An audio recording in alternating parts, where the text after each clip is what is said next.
ويوم يحشر أعداء الله إلى النار فهم يوزعون حتى إذا ما جاءوها شهد عليهم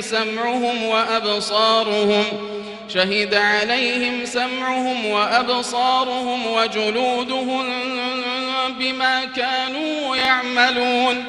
وقالوا لجلودهم لم شهدتم علينا؟ قالوا أنطقنا الله الذي أنطق كل شيء وهو خلقكم أول مرة وإليه ترجعون. وما كنتم تستترون أن يشهد عليكم سمعكم ولا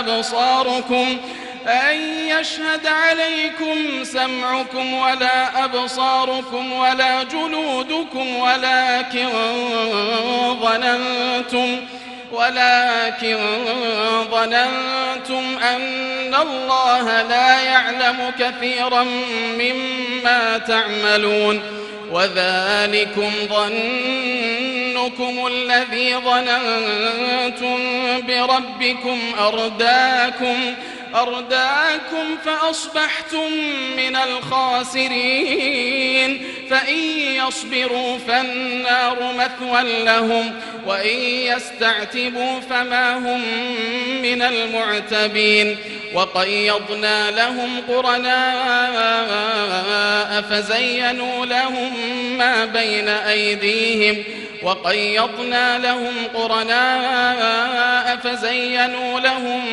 بين أيديهم وما خلفهم وحق عليهم القول في قد خلت من قبلهم من الجن والإنس إنهم كانوا خاسرين. وقال الذين كفروا لا تسمعوا لهذا القرآن والغوا فيه لعلكم تغلبون. فلنذيقن الذين كفروا عذابا شديدا ولنجزينهم أسوأ الذي كانوا يعملون. ذلك جزاء أعداء الله النار لهم فيها دار الخلد جزاء